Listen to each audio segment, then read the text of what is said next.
Haleluya! Selamat pagi Bapak Ibu Saudara. Kita bertemu kembali di dalam acara yang kita tunggu-tunggu, yaitu Sarapan Pagi, makanan sesungguhnya bagi hati. Jika jasmani kita sehat kalau kita olahraga, maka rohani kita akan sehat kalau kita kenyang akan firman Tuhan. Haleluya! Bapak Ibu Saudara, barusan telah melihat kami sedang belajar teknik layup dalam bola basket. Nah, ada salah satu teman saya yang masih belum memahami benar tentang bagaimana layup dengan baik. Maka tadi kita saling belajar untuk saling memahami, saling mengerti bagaimana layup yang baik. Saya ajari bagaimana layup bola basket yang baik, sehingga bola yang dibawa oleh pemain akan masuk ke tujuan, yaitu ring.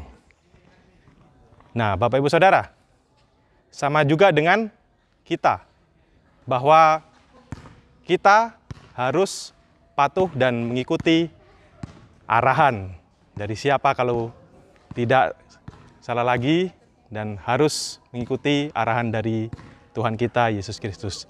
Sama dengan tadi, beberapa pemain mengikuti arahan saya, karena kalau tidak mengikuti arahan saya sebagai pelatih, maka layup itu tidak akan masuk dan bola itu tidak akan bisa masuk ring. Maksudnya peluangnya akan kecil sekali. Nah, Bapak Ibu Saudara, di dalam Alkitab banyak tokoh-tokoh yang 100% mematuhi arahan dari Juru Selamat kita, Tuhan Yesus Kristus.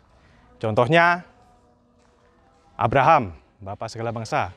Bagaimana Abraham dengan sabar, dengan setia mengikuti arahan dari Allah untuk menunggu keturunannya dengan begitu lama, tapi dia dengan setia mengikuti arahan sampai pada waktunya tujuan tersebut tercapai, yaitu tujuan dari Allah sendiri untuk memberikan Abraham dan istrinya seorang anak. Dan begitu juga dengan Nuh, bagaimana pada zamannya Nuh adalah orang yang berkelakuan baik, berlaku benar pada zamannya, dan dia mematuhi perintah Allah untuk membuat bahtera karena akan ada hujan, karena Allah akan membinasakan seluruh umat manusia seluruhnya dalam isi bumi, terkecuali Nuh adalah seorang yang benar pada zamannya. Kita juga lihat tokoh lain lagi, yaitu Kaleb, yang sepenuh hati mengikuti arahan Allah, dan juga Tuhan Yesus, Tuhan kita, Yesus Kristus, bagaimana dia mematuhi perintah Allah tanpa meleset sedikit pun. Nah, Bapak Ibu Saudara, itu contoh tokoh-tokoh yang mengikuti arahan 100%, mengikuti arahan dari Allah.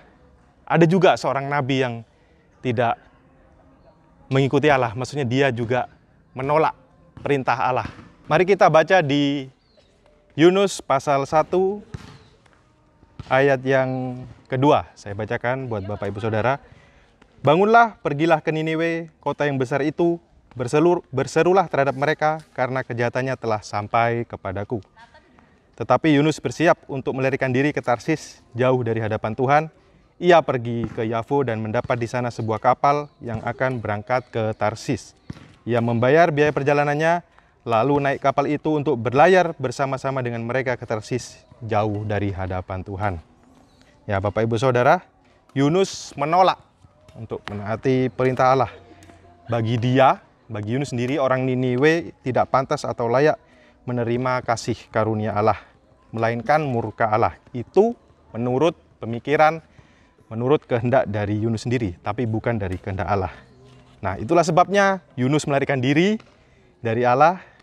Yunus mengambil keputusan sendiri, dan kita lihat di sini bahwa Yunus tidak menurunkan egonya, tidak menurunkan bisa dikatakan sombong, tetapi mengikuti kehendaknya sendiri dan pikirannya sehingga menolak perintah Allah. Nah, di sini poinnya Yunus mungkin lupa bahwa Allah lah yang berkuasa atas alam raya ini. Dan Yunus ini dikenal bukan kesalehannya, melainkan pemberontakannya. Dialah satu-satunya nabi yang tercatat melarikan diri dari Allah.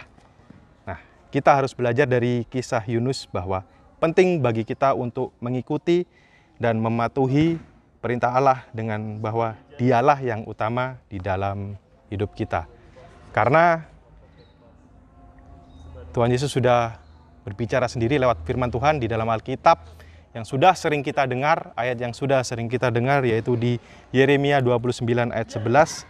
Sebab aku ini mengetahui rancangan-rancangan apa yang ada padaku mengenai kamu. Demikianlah firman Tuhan, yaitu rancangan damai sejahtera dan bukan rancangan kecelakaan, untuk memberikan kepadamu hari depan yang penuh harapan.